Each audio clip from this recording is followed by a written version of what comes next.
ما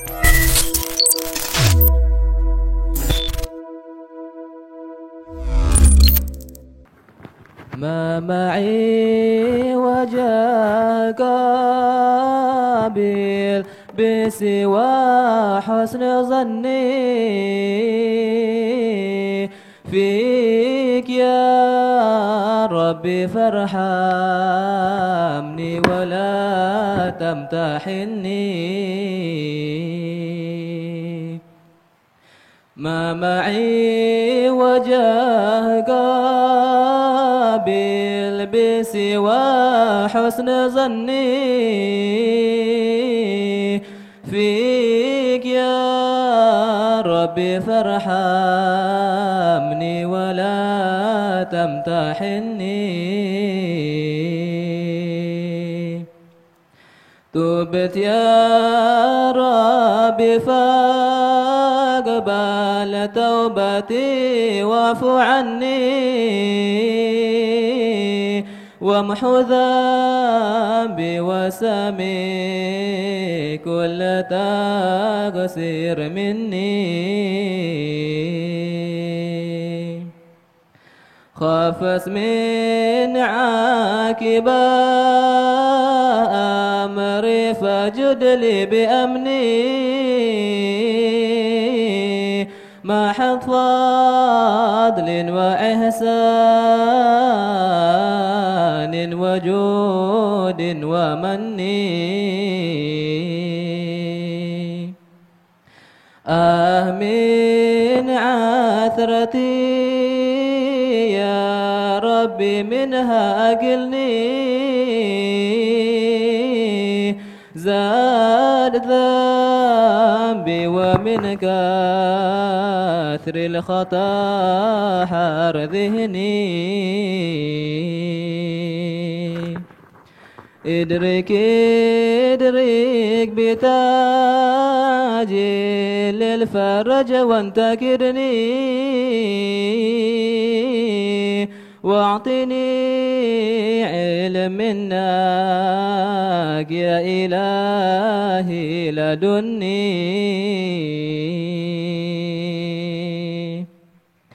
ينجلي بي عن القلب صديق كل ريني،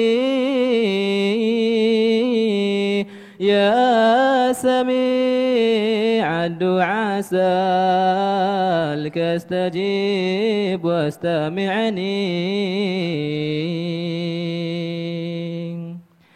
يا سميع الدعاء سألك استجب واستمعني. ما لي إلا أنت معطي، ما لي إلا أنت مغني. بسم الله الرحمن الرحيم. الحمد لله والصلاة والسلام ala Sayyidina Rasulullah Muhammad ibn Abdullah wa alihi wa sahbihi wa man walah, amma ba'd. Melanjutkan kitab Majmu' Al-Imam Al-Habib Abdullah bin Hasan bin Tahir di pengajian hari Sabtu sore Majlis Waqaf Al-Habib Salim bin Ahmad bin Jendan. Dalam pertemuan lalu kita membahas tentang pentingnya merenung dan berfikir. Dalam pertemuan yang lalu kita bahas tentang merenung tentang dunia. Dan sekarang dibahas oleh Sayyidina Al-Habib Abdullah bin Hasan bin Tahir bagaimana cara kita merenung tentang kematian. Dan merenung tentang kematian adalah hal yang penting. Baginda Rasul sallallahu alaihi wasallam beliau bersabda, "Aktsiru min dzikri hadimil ladzat, fa innahu lam yadhkurhu ahadun fi dhayyin min al-'aish illa wassa'ahu alaihi, wa la dzakarahu fi sa'atin illa dayyaqaha alaihi."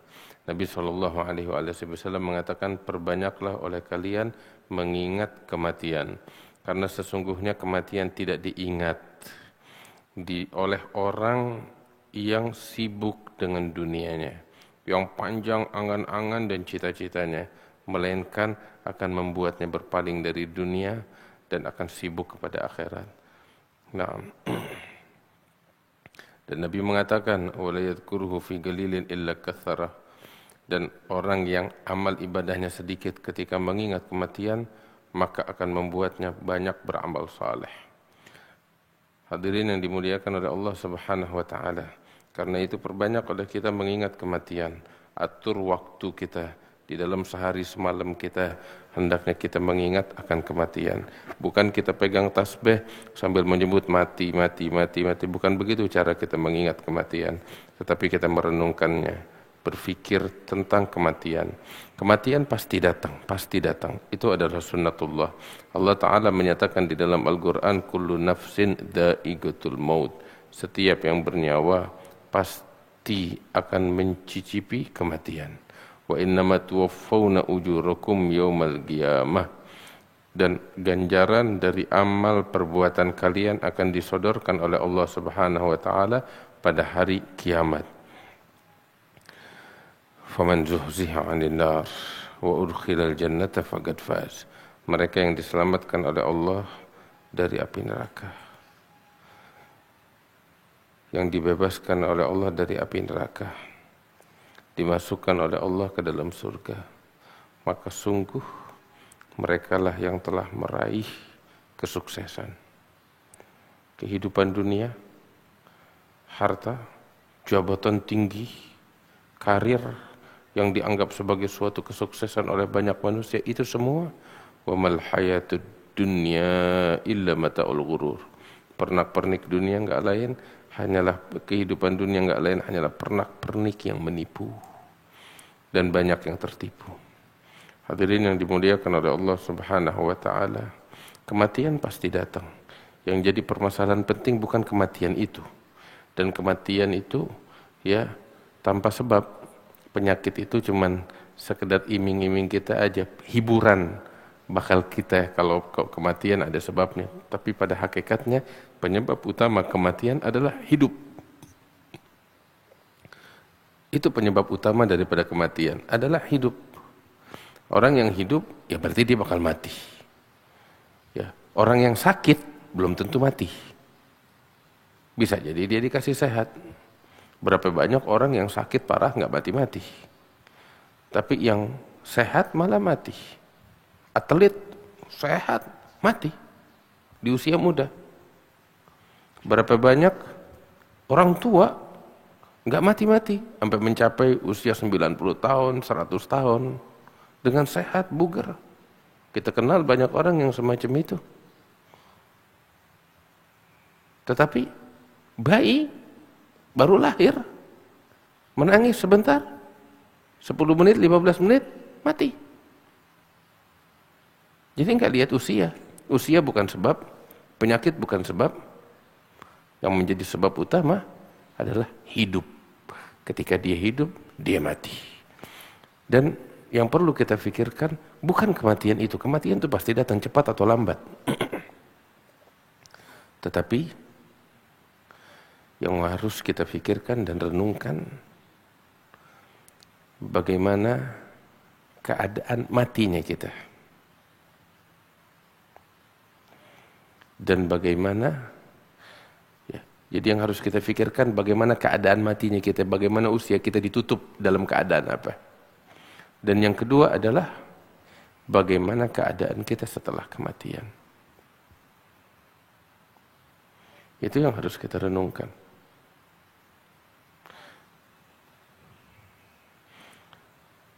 Yang beruntung adalah yang ditutup usianya dengan husnul khatimah, dengan keadaan yang baik, keadaan yang diridhai oleh Allah, dalam keadaan taat, dalam keadaan ibadah, dalam keadaan yang mulia. Itu yang beruntung. Kita harus merenungkan, siapa di antara kita yang di sini bisa menjamin bahwa dirinya akan mati dalam keadaan sujud? Ada? Siapa di antara kita bisa menjamin dirinya akan mati sambil baca Quran? Ada? Ada amar ghaib, enggak ada yang tahu kecuali Allah Subhanahu wa taala. Wala tadri nafsun bi ayyi ardin tamut. Di mana kita mati kita enggak tahu. Dengan cara apa kita mati kita enggak tahu. Dengan keadaan apa kita enggak tahu. Siapapun enggak ada yang bisa menjamin sama sekali. Walau kuntum fi burujin musyayyadah, katanya Allah. Enggak bisa lari dari kematian. Dalam keadaan apa kita enggak bisa menjamin. Tapi ingat, yamutul mar'u ala ma asya alaih. keadaan matinya seseorang persis sama dengan keadaan hidupnya. Sayyidina Imam Umar bin Abdurrahman Al-Attas atau ghairuh, beliau mengatakan, al-halah allati turid an tamut 'alaiha faltulazimu muddah hayatik faltulazimha muddat hayatik. Keadaan yang engkau menginginkan matimu dengan itu, dengan keadaan itu, maka engkau lazimi keadaan itu selama hidupmu. Orang berharap mati sambil baca Quran, tapi seumur umur nggak pernah pegang Quran, kecuali Ramadan. Itu juga kalau hatam, seumur umur nggak pegang Quran. Nah, bagaimana itu kesempatan dia meninggal dalam baca Quran, sedangkan pegang Quran aja enggak? Ini bukan gambling, ini bukan judi. Kita berangan-angan, wah menang aja udah. Enggak. Berharap matinya dalam keadaan sujud. Seumur umur enggak sholat, enggak sujud. Bagaimana dia berpotensi mati dalam sujud? Kematian datang pas mau nyari dia sujud, enggak ada. Ini kematian nih datang kepada dia, pengen nih kematian datang ke dia nih, dia dalam keadaan sujud. Cuman kematian nyari kapan dia sujudnya enggak ada. Sedangkan waktunya mati ya itu enggak berubah. Idza jaa ajaluhum la yastakhiruna sa'atan wa la yastaqdimun. Bagaimana dia mau mati dalam keadaan sujud, enggak pernah sujud? Ya akhir dia sujudnya jarang. Dan kematian ya berpotensi kapan waktu. Sujudnya dia jarang. Berarti potensi wafat di luar sujud lebih besar daripada kemungkinan dia wafat dalam keadaan sujud. Iya kan? Seperti itu. Tapi kalau hidupnya penuh dengan sujud, selalu dalam keadaan sujud, ambil kabar, matinya tuh datang, kematian datang, mau nyari dia nggak sujud nggak dapat. Ya kan? Mau nggak mau, meninggalnya dalam keadaan sujud. Wagis ala dzalik. Nah silakan, yang lainnya juga begitu. Al-Quran, dia setiap saat bersama Al-Quran. Kematian datang, ingin mencari saat dia nggak bersama Quran nggak dapat. Mau nggak mau matinya datang, kematian datang dalam keadaan baca Quran. Sayyidina Imam Abdullah bin Husain bin Tahir, ada pengarang ini kitab, penulis ini Majmu'. Beliau tiap hari wiridnya itu baca la ilaha illallah Muhammad Rasulullah sallallahu alaihi wasallam sebanyak 25.000 kali. Tiap hari wiridnya baca ya Allah 25.000 kali. Tiap hari wiridnya salat ala Nabi sallallahu alaihi wasallam 25.000 kali. Tiap hari salat duha baca Quran 10 juz, salat witir 10 juz. Itu baru sedikit dari wirid, belum yang lain-lainnya. Belum ilmu, belum ngajar. Itu hidupnya. Waktu meninggal, saat sakaratul maut, dia sibuk zikir sama Allah. Nyelesain wirid-wiridnya itu yang biasa tuh. Tiap hari nggak pernah luput seumur hidupnya. Waktu dalam keadaan sekarat pun, ya dia sibuk untuk membaca wiridnya itu. Sampai pada saat-saat sekarat, istrinya di sampingnya tuh ingin menjalankan sunnah, yaitu mentalginkan kalimat la ilaha illallah. Istrinya bilang la ilaha illallah. Habib Abdullah masih sibuk sama wiridnya. Tangannya pegang tasbih, mulutnya qomat kamil. Dengan suara pelan, gak terkedengaran. Istrinya kencang lagi bilang la ilaha illallah, dia masih tetap. Ketiga kali istrinya lebih kencang lagi la ilaha illallah. Maka saat itu Habib Abdullah bilang, kepada istrinya, kalau kamu mau berzikir sama Allah silahkan, nggak harus dengan suara lantang. Tapi kalau tujuanmu ingin mengingatkan saya kalimat la ilaha illallah sebelum saya wafat, nggak usah. Kenapa? Selama ini saya udah bersama la ilaha illallah. La ilaha illallah udah bercampur dengan darah daging saya. Sehingga sekarang saya mati pun dengan la ilaha illallah. Nggak perlu diingetin lagi, udah bercampur dengan darah daging. Itu Habib Abdullah bin Husain bilang gitu. Bagaimana enggak? Tiap hari 25.000 kali daripada la ilaha illallah Muhammad Rasulullah. Sayyidina Bilal bin Rabah Sepanjang hidupnya bersama kecintaan kepada Rasulullah. Tenggelam dalam lautan cinta. Sampai wafatnya Nabi itu nggak bisa tinggal di Medina. Karena segala sesuatu yang ada di Medina, kenangan manis antara dia dengan Rasulullah SAW. Ada Bilal. Tenggelam dalam lautan cinta. Begitu wafat, dalam keadaan sekarat, istrinya di sampingnya menangis. Wa huzna, wa karba, alangkah sedihnya, alangkah malangnya, Bilal akan wafat sekarang. Bilal dengar istrinya mengeluh, dia menoleh dalam keadaan sekarat. Dia bilang, wahai istriku, jangan kau bilang alangkah sedih, alangkah malang. Akan tetapi katakanlah, wa tarabah, gadan algal ahibbah Muhammadan wa hizbah. Jangan kamu katakan alangkah sedih dan malang, tapi katakan alangkah bahagia dan gembira. Esok aku mati dan aku akan berjumpa dengan kekasihku Nabi Muhammad dan para sahabatnya. Allah. Kok gitu? Ya dia hidupnya cinta sama Nabi, tenggelam dalam lautan cinta, bukan dalam pengakuan. Cinta sejati. Ada satu lagi Abu Sufyan ibn al-Harith ibn Abdul Muttalib. Sepupunya Nabi. Putranya Harith ibn Abdul Muttalib, Sayyidina Sufyan ibn al-Harith. Itu dulu dia penjahat besar, tukang caci maki Nabi. Kemudian aslam. Wa adunnuhu aslama yaumul fath, masuk Islam di yaumul fath. Ikut perang Hunain. Ya, itu Nabi sakit hati sama dia karena semasa hidupnya itu caci maki Nabi, ganggu Nabi. Akhirnya dia masuk Islam. Begitu masuk Islam, dia pengen menebus dosa-dosanya kepada Rasulullah. Cuman kan orang tuh kalau sakit hati nggak mudah diobatin, gitu. Sehingga Abu Sufyan ini mau cari muka sama Nabi, bagaimana dia bisa ridho sama saya. Dia deketin terus, Nabi nggak noleh. Sekalipun udah masuk Islam, sama kayak Wahsy. Sampai akhirnya ketika di peperangan Hunain, ketika perang mulai memanas, orang-orang para sahabat dipukul mundur dan mereka kabur semuanya. Nggak tersisa kecuali belasan orang yang bersama Nabi. Dan itu waktu, kan seperti saya sering cerita, zaman dulu itu para sahabat kalau bertempur di medan perang, mereka mulathamin, atau artinya mulatham, pakai tutupan wajah, nggak kelihatan muka mereka. Begitu. Nabi ngelihat ada satu orang dari sejak awal pertempuran di medan perang sampai keadaan genting, sampai semua orang kabur kecuali beberapa orang itu, dia tetap sama Nabi. Megang keledainya Rasulullah sallallahu alaihi wasallam. Dipegangin, dijagain keledainya Nabi. Sampai Nabi nanya, "Siapa ini?" Itu nama Sayyidina Abbas nanya sama keluarganya, "Ini siapa?" Maka dikatakan, "Ya Rasulullah, ada ibnu ammik." "Hah? Siapa?" Abi Sufyan bin al-Harith bin Abdul Muttalib. Dia buka wajahnya, "Saya ya Rasulullah. Ya Rasulullah, redoin saya, maafin saya. Ampunin, mintakan ampun kepada Allah atas apa yang saya lakukan."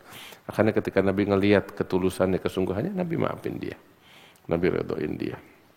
Sejak saat itu hasunna Islamu. Sampai di hari dia wafat. Ketika dia wafat dalam keadaan sekarat, istrinya duduk di sampingnya sambil menangis. Wajar istri dapetin suaminya dalam keadaan sekarat, dia nangis.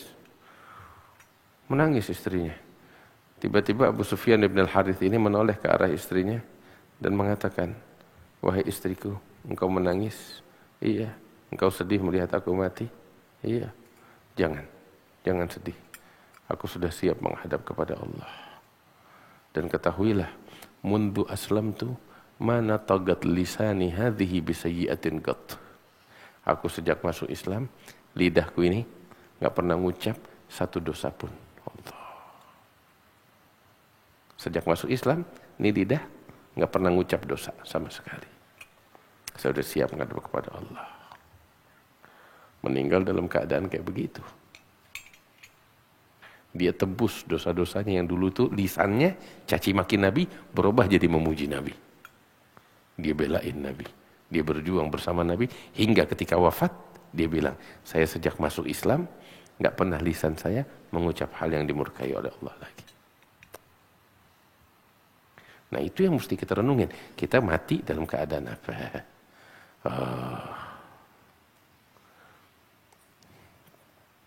Enggak tahu. Taib. Di alam kubur bagaimana keadaan kita? Nggak tahu. Renungin. Itu kenyataan yang bakal kita hadepin sendirian. Nggak ada teman. Allah.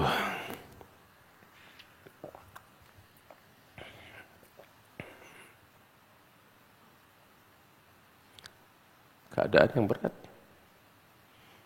Merenung tahu kapan? Atur waktunya. Tiap hari kita renung tentang kematian. Kapan? Saat kita berbaring di tempat tidur kita, bukan sibuk mainan handphone. Tapi ketika kita berbaring di atas tempat tidur kita tuh kita mau tidur, kita ingat kematian, tatkala kita dibaringkan di dalam liang lahat kita. Itu kan saat yang mirip, keadaan yang serupa. Di tempat kita matiin lampu kita gelap, ngadep kiblat, dalam keadaan wudhu, renungkan. Saat ditanya sama malaikat bagaimana ya? Itu kenyataan berat yang kita semua akan menghadapinya.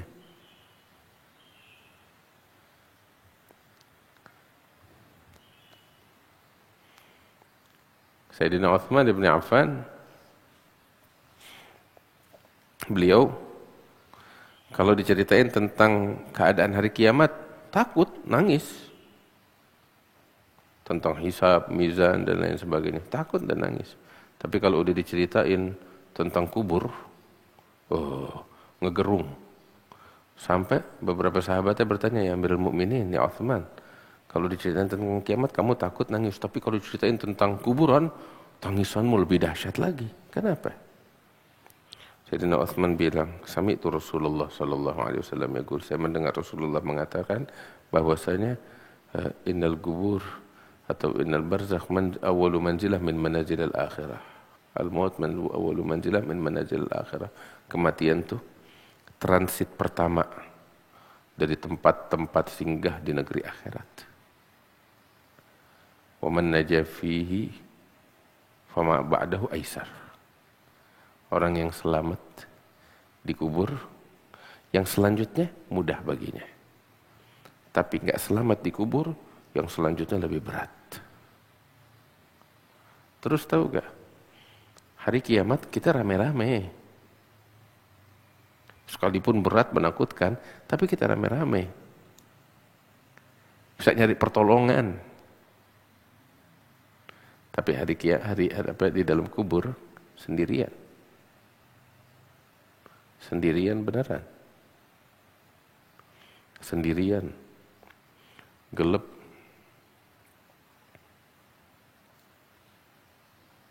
Kadang kita kan kaki kita kena lumpur, jijik kan? Ambil kabar. Di liang lahat kita itu bukan cuma kaki kita. Sebadan kita ditutup sama tanah, basah, lembab, gelap. Udah siap belum? Bahkan ntar insya Allah terang, Beb. Lu mimpi. Itu cuma apa sih namanya? Menghibur diri dengan hiburan palsu. Kok palsu, Beb? Iya. Nanti bisa jamin. Kuburan terang. Bisa jamin gak? Nanti bikin apa? Bikin apa? Apa yang kita bikin? Hingga kuburan kita terang? Ada? Tahajud kita enggak. Quran kita enggak baca. Kenyataan. Iya. Surat Tabarok apa lagi? Kita enggak baca. Tanya surat Tabarok al-Muluk itu apa, enggak tahu. Allah. Terus mau berang-berang lu ntar terang. Enggak. Siapa yang mau jamin? Ente cuma apa namanya? Ngayal. Tapi yang udah pasti, kenyataan kita bakal masuk ke dalam itu lubang. Ente nginjak kaki ente di tanah tuh, tau-tau geli ada apa namanya? Ulet. Langsung itu jijik ada belatung. Ambil kabar. Belatung bakal ngegeragotin badan kita di dalam. Udah siap belum?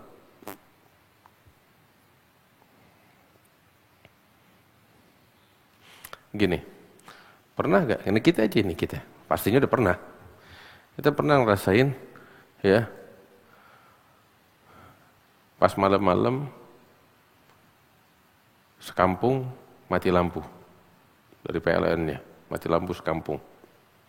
Bukan mati lampu satu rumah doang, sekampung. Gelap kan? Masuk rumah kita, gelap. Di kamar lebih gelap lagi. Makanya mendingan gue keluar deh. Di luar lebih enak. Sekalipun nggak ada lampu, tapi masih terang, ramai, banyak orang. Tapi ente nggak bisa selamanya kayak begitu. Udah jam 10, setengah 11, orang boleh sepi di luar. Mau nggak mau terpaksa mesti masuk ke rumah juga. Nyalain lilin di rumah, lilin nggak bisa 24 jam. Waktunya tidur ente mesti matiin, kalau nggak bahaya. Iya kan? Di ruangan rumah tuh, di dapur, ruang keluarga, lilin kalau di waktunya tidur mesti dimati-matiin. Kalau nggak bahaya. Gelap. Masuk kamar, pengep, AC nggak nyala, kipas nggak nyala. Ya, mau buka jendela, nyamuk takut masuk. Lilin juga takut ketiduran, bahaya kena karpet. Mesti dimatiin juga. Gelap. Gelap gulita. Gelap banget. Nyaman gak gitu? Apalagi ditambah dengan kesunyian. Gak dengar suara apa-apa. Kita cuma dengar suara detak jam. Tak, tak, tak. Segitu gak enak, gak nyaman.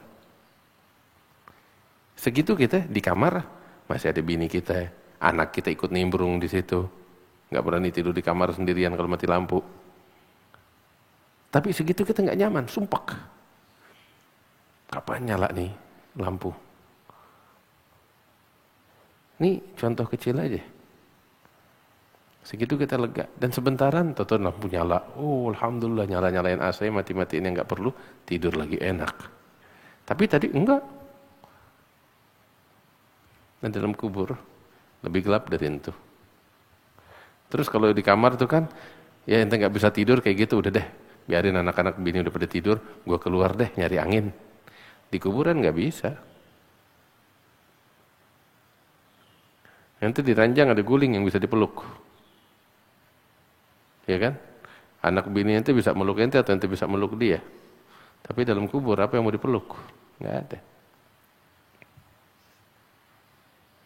Pikirin.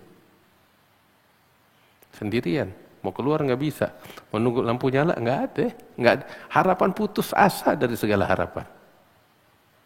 Benar. Segitu kita bicara normal ya. Kita nggak bicara nikmat, nggak bicara siksa. Normalnya aja kayak begitu. Ayo. Ini nggak bohong, ini kenyataan. Kenyataan yang bakal kita semua hadapi. Mau keluar nggak bisa dari itu lubang.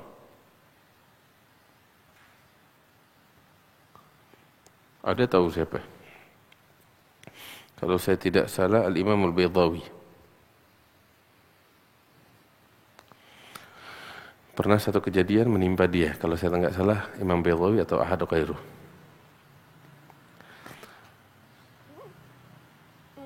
Jantungnya berhenti, bukan mati. Dia ngidap satu penyakit tertentu sampai jantung bukan berhenti sebenarnya, lemah. Sampai nggak kerasa detaknya. Orang kira dia mati. Kalau bahasa kita itu mati suri kali ya. Orang kira dia mati. Akhirnya udah dimandiin, dikafanin, disolatin, padahal dia belum mati. Cuman detak jantungnya melemah sampai seperti keadaan seperti orang mati udah. Dimandiin, dikafanin, orang nganggap dia mati, makanya disolat, dikafanin, disolatin. Habis gitu diantar ke kuburan, dikuburin, dikubur. Tutup papan, dikubur, tinggal sama orang-orang. Begitu udah selesai dikubur, tahu apa? Dia sehat lagi, hidup lagi di dalam. Tuh detaknya kembali normal lagi, tapi dia udah di dalam kubur. Mau keluar gimana? Gak bisa keluar, udah mati udah di dalam harus. Apa yang mau cakarin tanah? Gak bisa. Ada Imam Baydawi atau Ghairuh itu menimpa dia dalam kubur. Dia bilang, ya Allah, panik. Sampai akhirnya ini nggak lain hanya Allah tempat dia bertumbuh. Dia bilang, ya Rabb, ini keadaan nggak ada yang bisa nyelamatin saya kecuali Engkau. Ini keadaan nggak ada yang bisa nyelamatin saya kecuali Engkau. Saya nazar, kalau saya keluar dari kesusahan ini, kesusahan loh, kesulitan. Nanti bayangin kalau nanti jadi dia gimana, mau gak kira-kira? Layafat, jangan sampai. Dia bilang, kalau saya dikeluarkan dari kesusahan ini, saya niat untuk menulis tafsir Al-Quran. Sa'ufassir kalamak. Firmanmu, saya akan menulis tafsirnya. Dan doanya ternyata dikabulin. Sebab memang Allah bilang kan, amman yujibul muttarra idza da'a. Orang yang udah kepepet, Allah yang apa namanya? Yang ngabulin doa. Nanti kalau pengen kenal Allah, tuh di saat genting kayak gitu tuh. Yang ente panggil betulan Allah.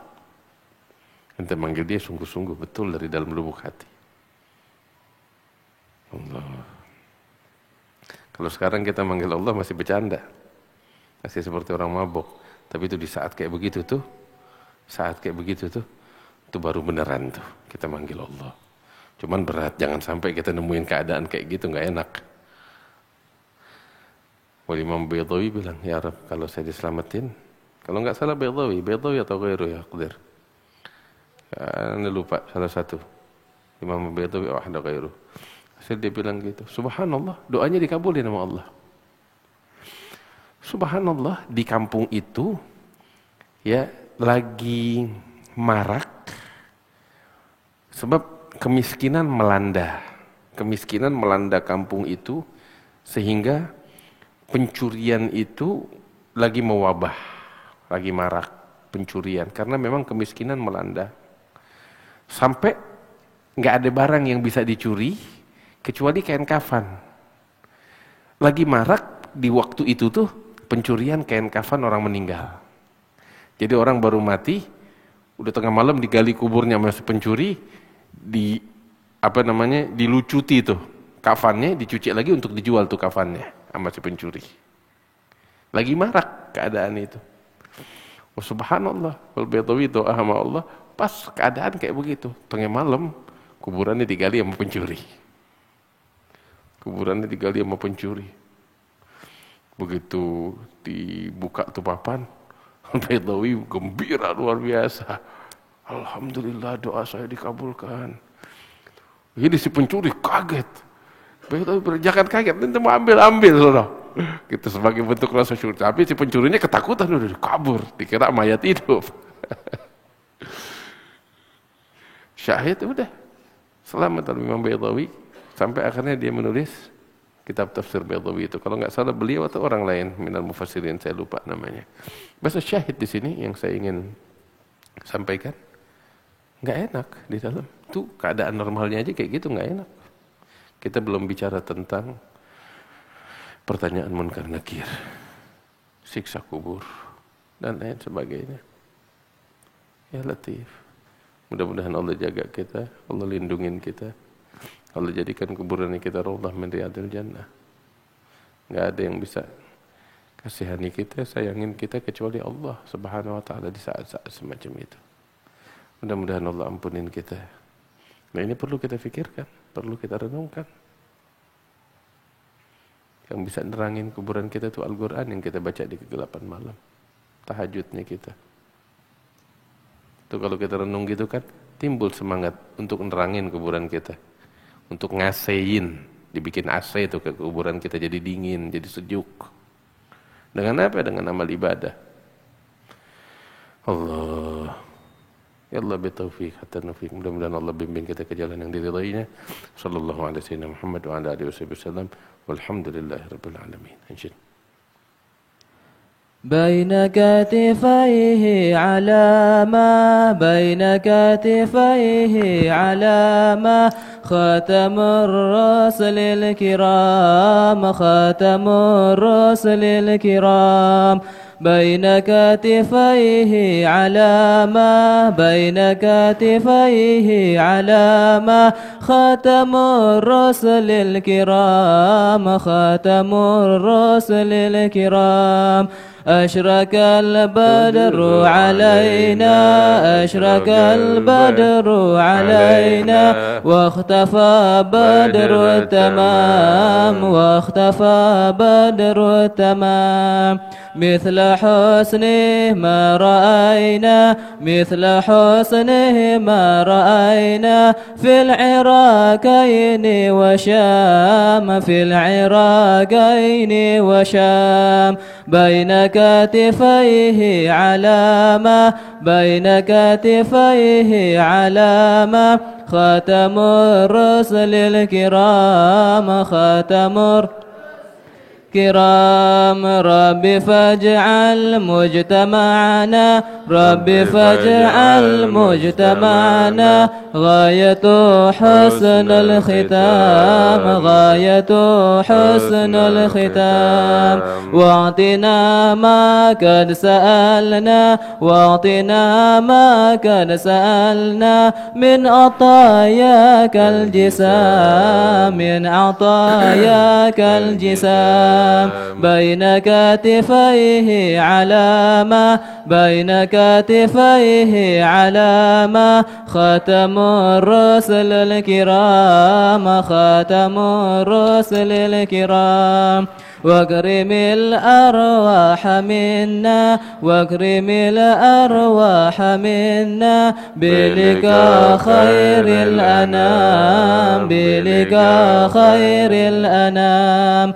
وابلغ المختار عنا وابلغ المختار عنا من صلاة وسلام من صلاة وسلام بين كتفيه علامة بين كتفيه علامة خاتم الرسل الكرام خاتم الرسل الكرام. قبول تمام كل سورة إلى حضرة الرسول محمد صلى الله عليه وسلم. الفاتحة.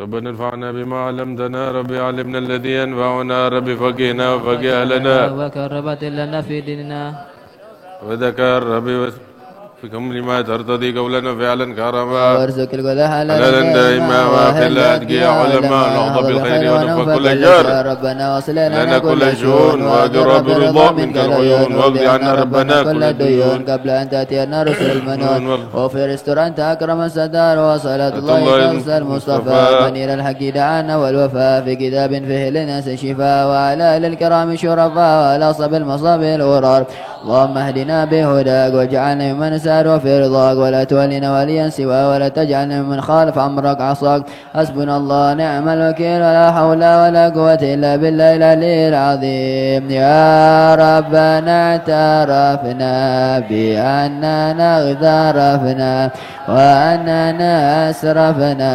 للظى أشرفنا فتوب علينا توبة تغسر لكل حوبة واستر لنا العورات وآمن الروعات واغفر لوالدينا ربي دينا والأهل وسائر الخلان وكل ذي محبة أو جيرة أو صحبة والمسلمين أجمع آمين رب اسمع فضلا وجودا منا لا باكتساب منا بالمصطفى الرسول نهضى بكل سول بالمصطفى الرسول نهضى بكل سولي بالمصطفى الرسول نهضى بكل سولي صلى